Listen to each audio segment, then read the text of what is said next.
n'igihe giti intambara igashira, n'igihe gitumura ugacya,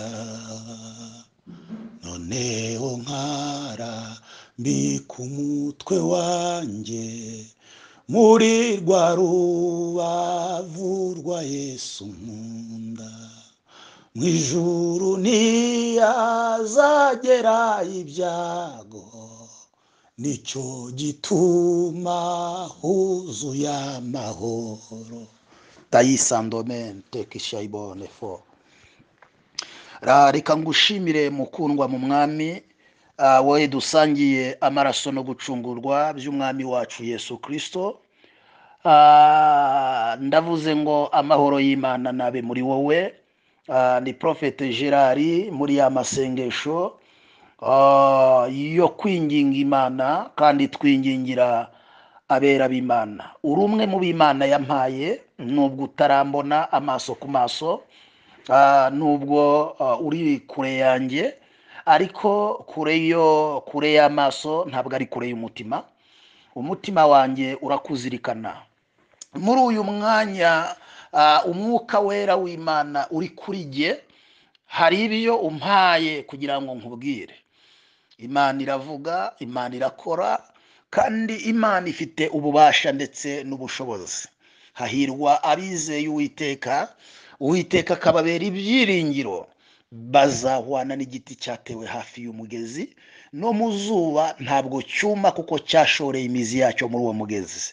Icyo ibyo bisobanuye, kuba ndi kuvuga ibi si uko ntafite ibingoye, si uko ntafite ibinduhije, si uko ntafite intambara zinzengurutse, ariko kuko nashoreye imigezi, nashoreye imizi mu mugezi witwa Kristo, ntabwo nterwa ubwoba n'amapfa yacanye.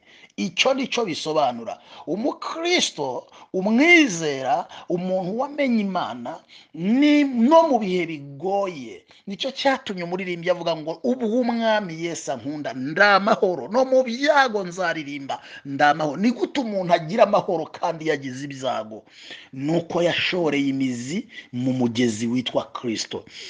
Icyo nicyo giti kivugwa. Igiti ni wowe, igiti ni nge. Iyo cyashoreye imizi yacyo mu mugezi witwa Kristo, no mu makuba, no mu byago, no mu bihe bitugoye nk'ibi turimo, dukomeza tuvuga ngo amen. Ndakuzanira ijambo rivuga ngo intambara zawe zigeze ku musozi. Ntabwo nzi urugamba uri kurwana, ntabwo nzi intambara uri gucamo, ariko umva uko umwuka mbwiye. Mfite teme titre ivuga ngo intambara zawe umaze iminsi urwana. Hari izo warwanye bucece, hari izo warwanye urasakuza uravuga urirwanirira, hari izo warwanye abantu barakubona uri gustragoringa urwana nazo, ariko ndagira ngo wumvire ijambo rivuga ngo intambara zawe zigeze ku iherezo. Lemande mando pese de la.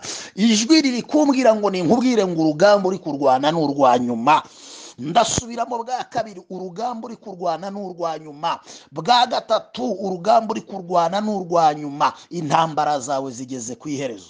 Turasoma ijambo Imana ishize ku mutima ngo nkubwire, kuko yitegereje urugamba umazemo iminsi, kuko yitegereje iminsi umaze uri gustragolinga. Abantu babonye intambara zawe baraguhunga. Urugamba uri kurwana n'urw'ubuzima, urarwana n'urugamba rw'umubiri, urarwana n'urugamba rw'abadayimoni bagutera. Uri mu ntambara, ndi kukureba ustragolinga. Imana yampaye iyerekwa nkubona uri mu rugamba. Turasoma igitabo cy'Abami, igitabo cya mbere cy'Abami, igice cya 20 umurongo wa 13.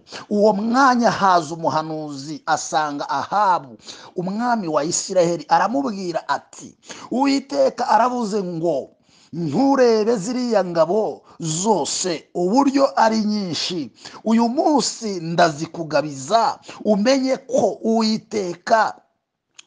ko ndi Uwiteka. Ahabu aramubaza ati ninde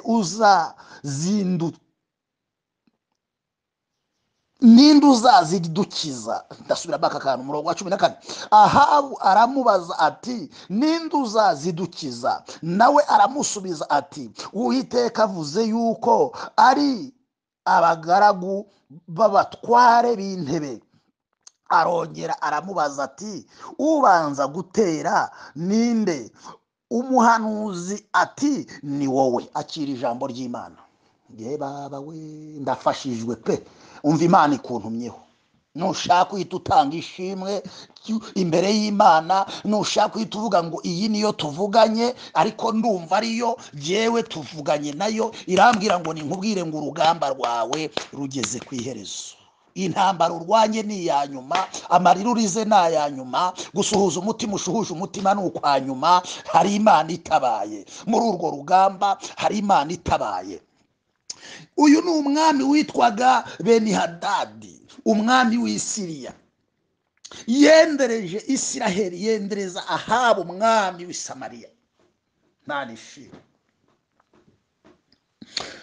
uru rugamba rwari rukomeye, ingabo zari nyinshi. Ahabu yabonye izi ngabo acika intege. Ahabu yabonye izi ngabo agira ubwoba. Ahabu yabonye izi ngabo akuka umutima. Nawe urareba ingabo z'abadayimoni zikugose, urareba ibibazo bikugose ugakuka umutima, urareba hepfo ukareba ruguru ugakuka umutima. Ahabu abonye izi ngabo akuka umutima, aravuga ati kambayeho, aravuga ati karabaye, aravuga ati birakomeye. Igihe yari ashobewe, igihe yari yubitse umutwe, nta bushobozi ingabo ze zari zifite zo kuzirwanya, nta bushobozi ingabo ze zari zifite zo kurwanya izi ngabo. Ariko Ahabu akiri aho ngaho, reka nkubwire, Ahabu yari yaramenywe n'Imana. Ahabu Imana yari imuzi. Ahabu yari umukozi w'Imana. Nawe ndakureba uri umukozi w'Imana, wakunze Imana, ukunda gukiranuka, wemeye amahame yo gukizwa, wemeye amahame yo muri Kristo Yesu. Ariko hari ingabo zikugose z'abadayimoni, hari ingabo zikubuza gutera imbere, hari umwuka blokaje, hari imbaraga ziza zigasenya ibyawe, ibyo wari utangiye kugeraho zikabisenya. Ubu uyu munsi ndakubwira ngo hari ingabo ndi kureba zikugose zitari iz'ijuru, hari ingabo ndi kureba zikugose zikubuza umugisha wawe, hari ingabo ndi kureba zikugose zituma utagubwa neza, hari ingabo ndi kureba zikugose zituma utaba amahoro, hari ingabo ndi kureba zikugose zituma uhora usitaragoringa. Izo ngabo rero hari icyo Imana imbwiye kuzikubwiraho. Ahabu nawe ngarazireba acuri ku mutwe. Igihe yari yihebye, nawe ngusuye wihebye, Imana ikuntumyeho wihebye, Imana ikuntumyeho wibaza ngo bizaca he, Imana ikuntumyeho wibaza ngo bizanyura mu ihe nzira. Igihe yari yihebye, agiye kubona haje umuhanuzi. Uyu muhanuzi ni Gerari, ni profete Gerari.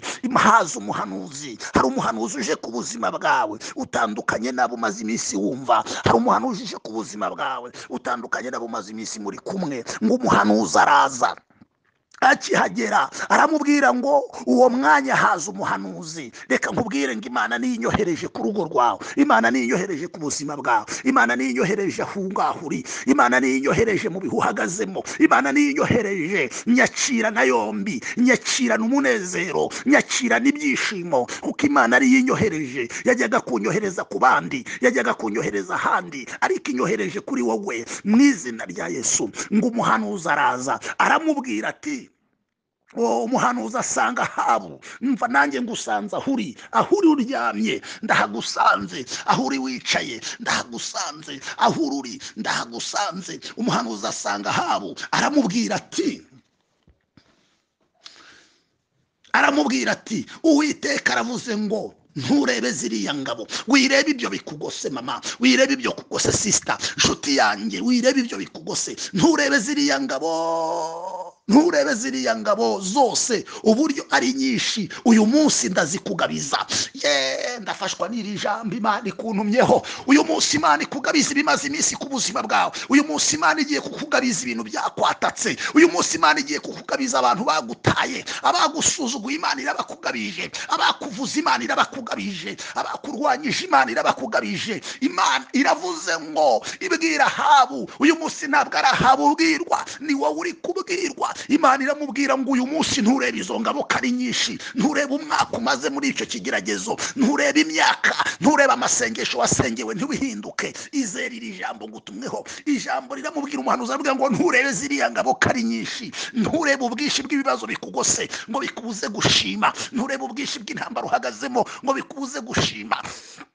haleluya. Ijambo riravuze ngo nturebe ziriya ngabo kari nyinshi uyu munsi. And the name of Jesus, Holy Spirit God, Holy Spirit God, fire etelema ezene tukupiliva azene tonde kutishan ole pofaidela limango sikango limango sitople litakitambo livai sukole livai voshekene tande lipanove drevrance rikiko kwa hele milako sikele milako sidesele milako zidibli e milakos lima andi milakos lifo di milakos lishanto e milakos lemando e milakos lesantete kiufada ntuzirere nturebe imyaka umaze nturebe imyaka umaze udashaka nturebe imyaka umaze mu gahinda nturebe imyaka umaze mu mubabaro nturebe imyaka umaze uraho ngaho nturebe imyaka nturebe ayo mafagitire nturebe izo ngabo kari nyinshi kuko uyu munsi ngiye kuzikugariza.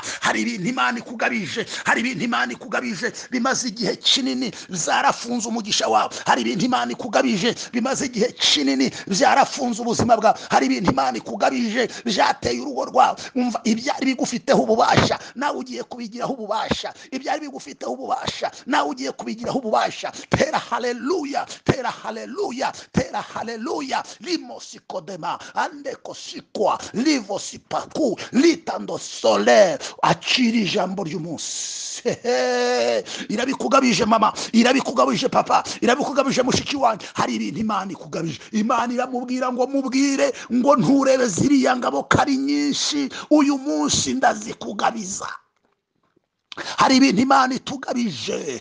Ole la fele basi kandela potekosi ya likotandela. Abataraguhaye agaciro bagiye kukaguha. Ali ni mosotota. Ndakubona ubuzuka, ndakubona uzuka, ndakubona wakira, ndakubona waguka kuko hari ibizimana ikugabije. Isi y'intambara irarangiye, ugiye kwinjira mu isi y'umunezero. Nturebe izo ngabo kari nyinshi uyu munsi kuri iyi tariki uyu munsi Imana irabikugabije. Haleluya. Simo paireba denekota silemando tekijo kelema elele pandopre le bon santo. Akomeza kubaza Ahabu, aramubaza ati ninde uzabidukiza? Nawe uri kwibaza ati Gerard kuhanuye ninde uzabinkiza? Nawe aramusubiza ati Uwiteka avuze yuko ari abagaragu. Reka nkubwire kubwo gusenga nawe uribaza ngo ninde uzankiza ibi byago, ninde uzankiza aya makuba, ninde uzankiza Gerard kubihanuye bizaca he? Ari kumva mu nzira zirenga igihumbi hari inzira Imana iciye. Uko utamenya inzira y'umuyaga niko utamenya inzira yo gutabarwa kwawe. Uko utamenya uko amagufa y'umwana akurira mu nda ya nyina niko utamenya imbaraga z'Imana zigiye kuza gukora ikintu gisha. Acira ikintu gisha uyu munsi, acira impinduka uyu munsi, acira umunezero uyu munsi, acira gutabarwa uyu munsi. Vuga ngo ndacira, acira ubuzima busha, acira imibereho misha, acira iterambere rishya, acira ikintu gisha, acira ukuboko kw'Imana kuko iravuze ngo uyu munsi hari ibintu ikugabije. Intambara zawe zirashojwe mu izina rya Yesu, amen. Naririmbye ngo ni igihe gito intambara zigashira ntangira. Reka nkubwire ngo intambara zawe zigeze ku iherezo. Utangariza abantu, ushaka ubyandike muri stati yawe uvuga ngo intambara zanjye zigeze ku iherezo. Ndabona zisoza kandi ndabona ushoje urugamba udakene mosa. Nubwo wari ukomerekeyeho ariko ije kukombora ibikomere. Urugamba rwawe maze igihe urwana rugeze ku iherezo mu izina rya Yesu, amen. Le besente fova de nete kisiabini. Ijambo twari duhawe riri mu Bami ba mbere igice cya 20 umurongo wa 13 gusoreza kuri umurongo wa 14. Muhabwe umugisha. Ndagukunda, ndagukunda, ndagukunda, ndakuzirikana kandi nkomeje kugusengera. Nawe icyo Imana igutegeka gukora ugikore ku bwanjye no ku bw'abandi. Imana iguhereza umugisha. I love you. See you. Ndagukunda byiteka. Mana ndagushimye, herekeza iri jambo. Ngushimiye ku rugamba umuja wawe yarahagazemo, umugaragu wawe yarahagazemo, ruhindutse, rushojwe, avuyemo adapfuye, avuyemo atabaribo. I need for jabikenero sitande menifo olopele sanse. Uwiteka ari kumwe nawe. Jene mandro pe aje kukurwanirira. Zeti for mandro pitaidin ayi arirahiriye, aravuze ngo ntazagusiga kandi ntazaguhana. Amen. Habwo umugisha mu izina rya Yesu, amen.